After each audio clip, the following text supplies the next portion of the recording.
In 2011, a bolt of lightning ignited a blaze that burned for 111 days. This fire was burning through a swamp, the Great Dismal Swamp, which shouldn't be possible. Even a foot of rain from Hurricane Irene couldn't put that fire out. Another major story of the day, a fire that hungers for fuel. It's already swallowed 5,700 acres. When it was all said and done, the fire released as much carbon into the atmosphere as 1 million cars do in a year. So how did this swamp catch on fire and keep burning for 16 weeks straight? That question has a pretty alarming answer, and it might change how you see this place forever.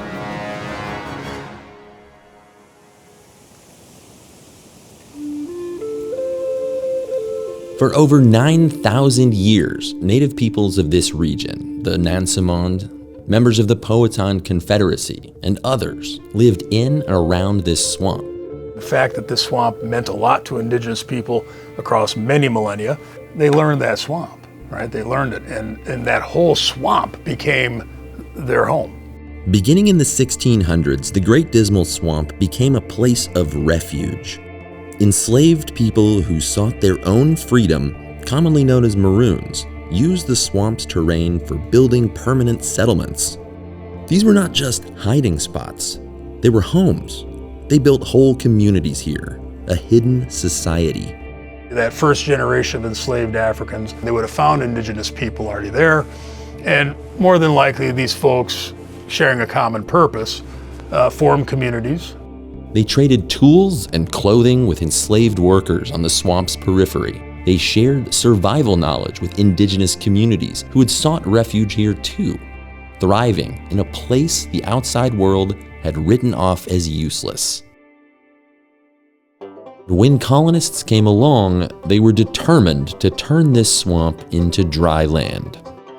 Beginning in the 1760s, 150 miles of ditches were carved into this landscape. They were commissioned by someone I think you'll recognize, a young George Washington. To Washington and other plantation owners, wet land was wasted land. Couldn't farm it, couldn't make money off of it. From the mid-1700s to the late 1900s, the swamp was systematically drained to make more farmable land. The colonists who drained this swamp saw the water as something else they could control, an enemy standing between them and productive land. We think that the original Dismal Swamp was about 1 million acres, and due to construction of the Dismal Swamp Canal, Highway 158, other infrastructure drainage efforts, the remaining Dismal Swamp is about 130,000 acres. So there's been a pretty radical change in the overall size of the Dismal Swamp. To understand what makes swamps so special, you have to understand what a swamp actually is. And that answer isn't found in the water, the trees, or the wildlife. It's what's underneath. Peat is a type of soil that forms from plant material that falls into ponded water. And that plant material doesn't decompose very rapidly. It collects and it builds up over time. So this peat is really fluffy, and you see that auger sinks in very easily. And we hit water very quickly. This is the upper peat. This is the highest point, it's closest to the ground surface. It's likely been exposed to the most oxygen and has been degraded the most by being drained. Peat is the foundation of this ecosystem. And it's one of the most remarkable substances on Earth. This dark, wet, acidic soil proves ideal for preserving artifacts of the past and their stories. So this is an arrowhead. And so we can also see that it has a kind of a peculiar shape to it. Okay, so if you can follow my finger tip, that would have been the original edge. And that would have had a point that broke off. In the more recent centuries, somebody found an ancient tool, and then they decided, oh, right, I don't need an arrowhead. What I need is an edge. So they chipped away, and then they used this for some purpose, like scraping or whatever it may be. This was originally one of these bigger spear points, and it probably broke, and then they used it for a different reason. Peat covers only about 3% of Earth's surface, but it stores twice the carbon of all of the world's forests combined. You heard that right, more than all of the forests. You can think of this swamp as a giant carbon battery, and it took thousands of years to charge and store up all that carbon. But peat only works as a carbon sponge when it's wet. Drain the water away and everything changes. The peat oxidizes, and the ancient carbon starts leaking back into the atmosphere. By 2011, the swamp had been bleeding water for 250 years. And when peat dries out, just one little spark and... When lit, dry peat can fuel a smoldering megafire that's almost impossible to extinguish. Unlike a surface fire, a peat fire burns underground, creeping through the soil itself, sometimes meters below the surface. It produces dense, toxic smoke and can reignite weeks after appearing to go out. Fires in 2011 and 2008 together released roughly 6.2 million metric tons of CO2. But once a swamp like this is dried out, the question is whether its climate-changing power can be restored.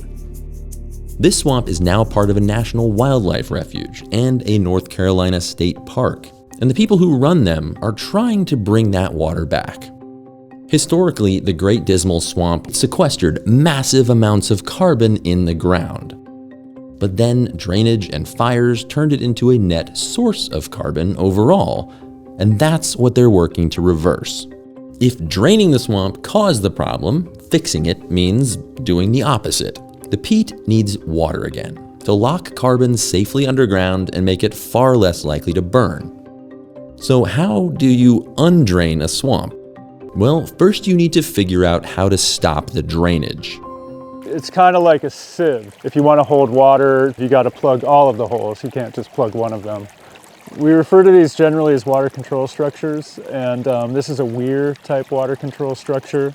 In the center of the ditch, we've lowered that sheet pile to create these openings in the weir that allow water to pass through it. And it's in these openings, we had boards, 2x6 boards.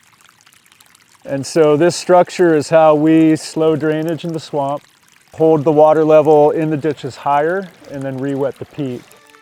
Since the refuge opened 50 years ago, 75 water control structures have been installed across the 150 miles of ditches.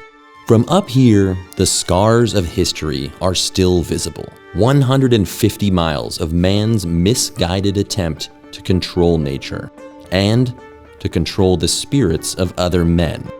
What Maroons represented, right, and were people who had had enough of slavery. And they find new places to form communities with like-minded and like-activated people.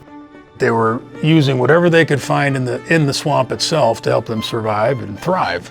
Ancient artifacts, right, as we might call them today, they were in the soils already, right, from the people that lived there long before the Maroons and indigenous people of the modern times. So yeah, it's a hugely important part of global history, African diaspora history, indigenous American history. Archaeology can tell us what people left behind. It can't always tell us who they were. For that, we need a different kind of witness.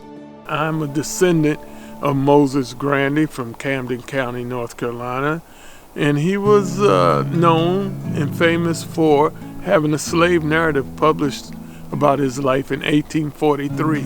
He was born to a family that was enslaved, but he always had the intestinal fortitude to work to be free. It was something that he had in his spirit. Grandy hauled timber from the swamp's interior, carrying it to surrounding towns where it was used for building. Every trip, every load, he was earning money toward the one thing he wanted. He worked until he could earn enough money for his freedom. The first time he bought his freedom for $600, which was a lot of money in those days. If these trees could talk, it could tell me about the pain that people felt being here, the hopelessness, the physical pain, the mental pain, the spiritual pain, actually how people endured. The Dismal Swamp represents freedom, and it also represents death at the same time, because a lot of our ancestors died out here and were never recognized. So we honor them today. We don't know their names, but we know their bones are still in the swamp. Slowly, the life of this place is being restored. Once you stop the drainage, the swamp can start refilling itself. The water source, though, isn't a river or a reservoir. It comes from the 50 inches of rain that this ecosystem receives each year. The same rain that's always fallen here is now, at long last, being allowed to stay. Restoring a swamp isn't as simple as turning the water back on.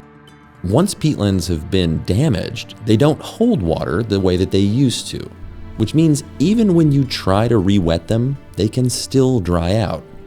And there are trade-offs. The same roads that dry out parts of the swamp are also the roads firefighters rely on to reach these fires. They're also how visitors get in. Yeah, I think my work in some of these wetland systems has made it really clear that restoration is a work in progress. Restoring the Great Dismal Swamp is a climate intervention, a way to draw down carbon, a wildfire prevention program, but it's also an act of rejuvenation. The restoration project is already working.